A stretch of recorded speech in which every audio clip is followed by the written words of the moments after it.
Olá, tudo bem? Estamos aqui em mais uma live, uma temática de terapia de regressão. O meu nome é Antônio Borges Andrade, eu sou terapeuta de regressão, especificamente eu trabalho com terapia de regressão e autoconhecimento. O nome traduz bem o que eu faço e o propósito do nosso trabalho, o alcance do nosso trabalho.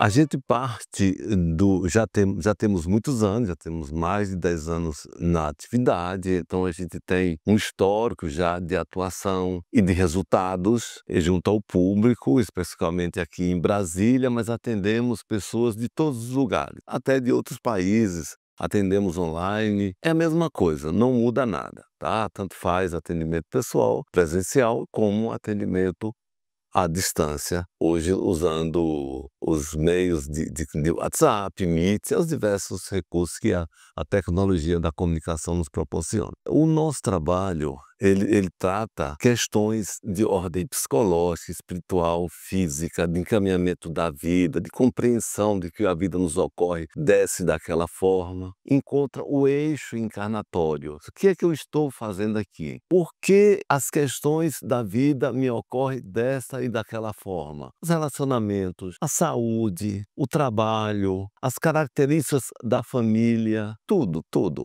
Tudo, um alcance de todos os aspectos da vida. É o que realmente poderia se aplicar com precisão a palavra holístico. É uma terapia holística, atende o todo. É que o que a gente traz com a gente. A gente traz nascido de lá de outras vidas, de outras encarnações, e a gente vai trazendo aqueles sentimentos.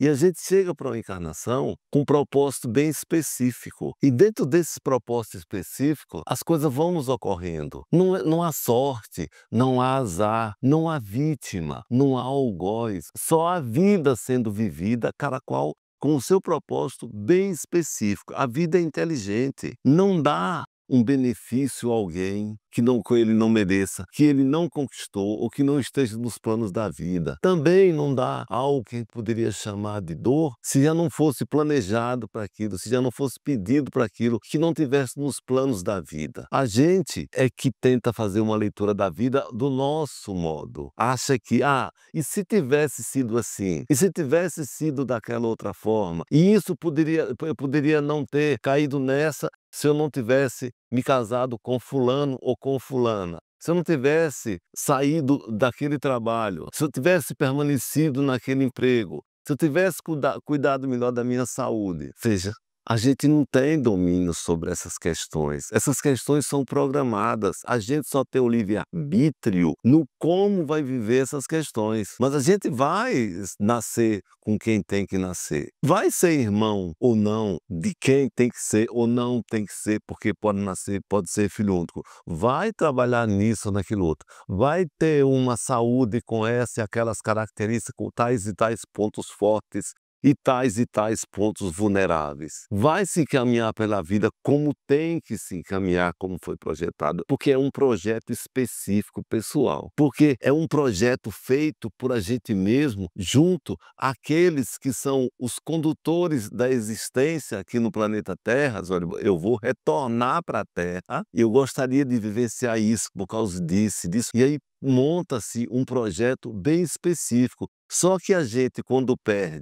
vem para aqui para a Terra e perde a consciência de espírito, que é uma consciência de plenitude, do que se propõe pela vida, do que a gente necessita diante da vida, e a gente ingressa numa consciência de ego, numa consciência física, a gente esquece o que planejou, a gente começa a se contrariar com os planos da vida. Nosso trabalho não muda nenhum plano, o plano é o mesmo, mas nosso trabalho amadurece, esclarece para que a gente siga pela vida, se harmonizando com ela, compreendendo que estamos dentro de um plano que a gente participou, mais do que participou, que a gente pediu para vivenciá-lo. Essa compreensão nos leva há uma harmonia, há um entendimento de que a minha desavença com o meu pai, a minha desavença com o meu irmão, com a minha esposa, com o meu esposo, é fruto de um passado. Nasceu, as raízes estão lá, fincadas naquela vida lá de trás, e eu vim para cuidar disso.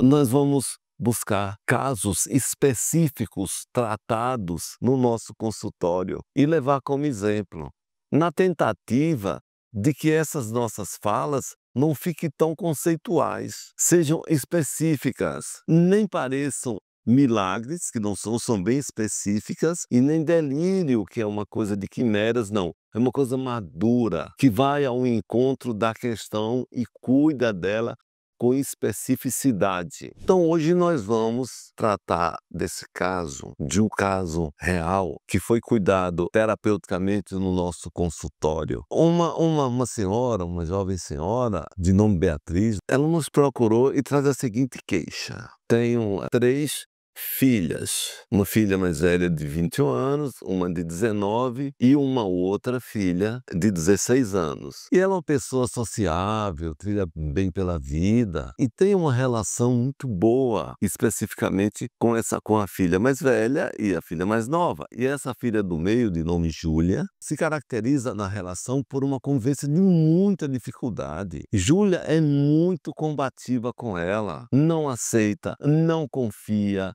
distrata, desrespeita, contraria em tudo. E isso desde pequena, desde criança. Júlia traz essa característica. Júlia leva isso para o dia a dia como uma pessoa combativa e reacionária, mas não nessa dimensão. Nessa dimensão é com Beatriz. O pai das 3 filhas dela, ela e o pai se separaram quando Beatriz estava grávida da sua filha mais nova, de 16 anos. E por que eu trago isso do pai? Porque com o pai, Júlia se dá muito bem, diferentemente de todas as demais relações que Júlia tem, inclusive no seu ambiente escolar, na faculdade de engenharia de produção. Essa convivência preocupa muito Beatriz. Como ela ama a postura da mãe, né? Ela cuida das 3 da mesma forma, tanto em termos de cuidado específico da vida material, de cuidado, de suprimento, de apoio e tudo, quanto nas suas expressões de atenção e amor do dia a dia. A Beatriz não vê Júlia com nenhum interesse e não imprime nenhuma mudança. Ela não quer mesmo, ela não se mostra nem uma pessoa que raciocina dessa forma, que ela poderia ser mais razoável. Aí, aqui no nosso consultório, a gente foi procurar encontrar onde estão as raízes dessas questões. E aí veio que numa vida distante, alguns séculos, Júlia, filha de um casal, o pai dela tinha uma fazenda, 2 irmãos mais novos, mais jovens, e o pai dela tinha uma fazenda e ela gostava muito, ela era uma parceira do pai, ela ajudava o pai nos cuidados, era habilidosa, muito amiga, atenciosa, etc. E estava sempre ali atuando. Jovem já, 17, sei lá, 18 anos, surgiu um rapaz e ela tencionou casar com esse rapaz, o que foi da concordância tanto dos pais dela quanto dos pais do rapaz. E aquilo foi um sonho para ela.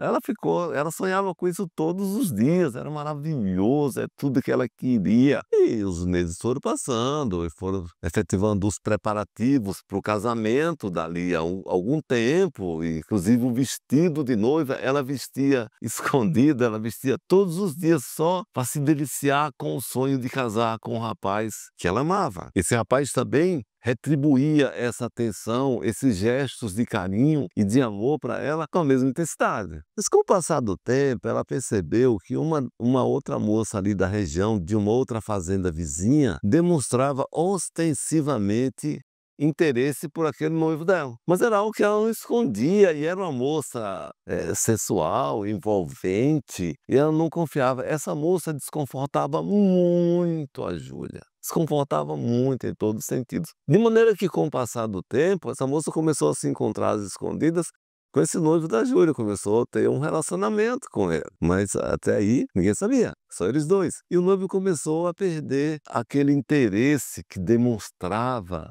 aquele prazer de estar com Júlia. de encontrá-la, de estar com ela, de fazer planos, de sonhar e etc. Aquilo foi esfriando e Júlia foi notando isso, e foi se preocupando, e foi achando que as coisas estavam mudando.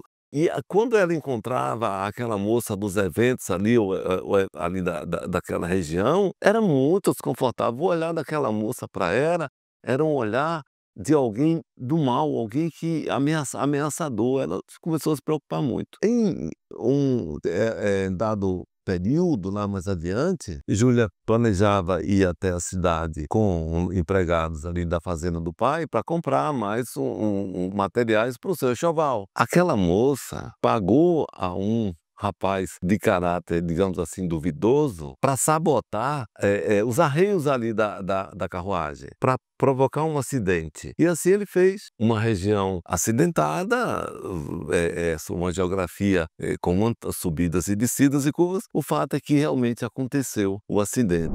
Ela notou que aquele noivo não ia visitá-la no hospital, que ele desapareceu. E realmente foi. Ela voltou para casa já, ficou ali numa cadeira improvisada. À época não tinha esse recurso de cadeira de rodas um pouco mais moderna, era tudo de madeira, e ela ficou ali e o rapaz não aparecia e ele realmente sumiu e casou com aquela outra moça. A vida de Júlia foi uma vida de sofrimento, presa àquela cadeira, sofrendo, chorando, sentindo-se abandonada, não só pelo noivo como pela vida propriamente. Foi uma vida de dor, o sonho acabou, a vida acabou e ela não viveu também uma vida, não foi muito longeva, ela viveu ali, sei lá, 30 e poucos anos, ela também morreu. Aí vamos lá, as vidas passaram, esses espíritos foram reencarnando aqui com outras demandas, com outras oportunidades e outros compromissos aqui na Terra. Aí chegou o momento agora e elas acertaram para vir juntas. Aquela moça que casou com o noivo dela é Beatriz, é a mãe dela hoje. Aquele rapaz que casaria com Júlia é que é o pai dela nessa encarnação. E por que separaram também? Houve um componente que contribuiu muito para a separação de Beatriz e o pai atual, e o rapaz agora. Porque naquela vida, Beatriz traía, Beatriz fez da vida daquele rapaz um sofrimento. Era uma pessoa envolvente, mas não tinha compromisso nenhum. Os filhos dela não eram filhos deles, então, e ele também traz essas marcas, de forma que nasceram as três filhas e ele separou, ele não conseguiu seguir adiante. E Júlia tem um afeto muito grande por esse pai, que seria aquele noivo da vida anterior. Trazer isto não é matar uma curiosidade. Termina matando, que a gente encarnado é curioso, fica querendo saber das coisas, fica procurando saber. Termina matando a curiosidade. Mas, acima de tudo, é um trabalho terapêutico que, através desta regressão, através desse encontro com aquelas verdades anteriores, aquelas verdades que deram origem aos eventos dessa vida, a gente encarnado interrompe, para de trazer aqueles sentimentos para hoje, para de fazer download daqueles sentimentos e colocar na vida atual, do ódio daquela vida vir para essa vida, da culpa daquela vida vir para essa vida. Porque a Beatriz se mostra uma pessoa, segundo ela, uma pessoa que tem medo de adotar atitude, uma pessoa fragilizada, uma pessoa que evita conflito, uma pessoa que não tem posicionamentos diante dos conflitos, porque naquela vida que ela teve, ela cometeu os excessos que ela não gostaria de cometer, porque a vida passou, os tempos avançaram e o caráter da pessoa também mudou, é um outro caráter. As intenções da vida hoje, diante da vida pelo menos, são outras, não são as mesmas. Então aqueles sentimentos, eles são arrefecidos, porque os sentimentos trazidos de outras vidas não são sentimentos raciocináveis. Nós raciocinamos as questões da vida atual, que a gente se lembra, que a gente forma imagem, mas de outra vida não, são energias assim que impulsionam a gente a agir dessa ou daquela forma, mas a gente não tem consciência, como fala-se, é do inconsciente. O que é o nosso inconsciente? São os recursos do nosso espírito, é aquilo que a gente traz com a gente. E com esse trabalho, esses sentimentos vão arrefecendo, mesmo Júlia não sabendo de que Beatriz esteve tratando, ela também é alcançada, porque é um trabalho no espírito, na alma. Então, quando é um trabalho planejado, quando esses espíritos encarnados estão dormindo, o corpo está dormindo, o espírito fica livre. Então, tudo isso é tratado. Quando retorna para o corpo, retorna diferente, de forma que as relações entre ambas melhorou, não se tornou perfeito. Também não é esse o alcance, mas melhorou, trata com humanidade, com carinho, com respeito e, acima de tudo, Beatriz, com entendimento, com posicionamento, sabendo as origens das suas questões e entendendo quais são os motivos da sua vida e por que a vida se faz dessa forma. Então é esse de hoje que eu queria trazer, mas quem quiser fazer um questionamento pode fazer no comentário, e se alguém quiser fazer uma observação ou fazer uma pergunta pessoal, específica, terei o maior prazer de responder. Será respondido sim. Aí vai ser colocado o e-mail aí na tela, tá certo? E você pode colocar por e-mail. Se eu não responder de pronto, logo dias depois eu responderei com todo prazer, tá? Assim, e a gente tá aqui às ordens de vocês. Esse é o nosso papel, esse é o propósito dessa nossa conversa por esse meio.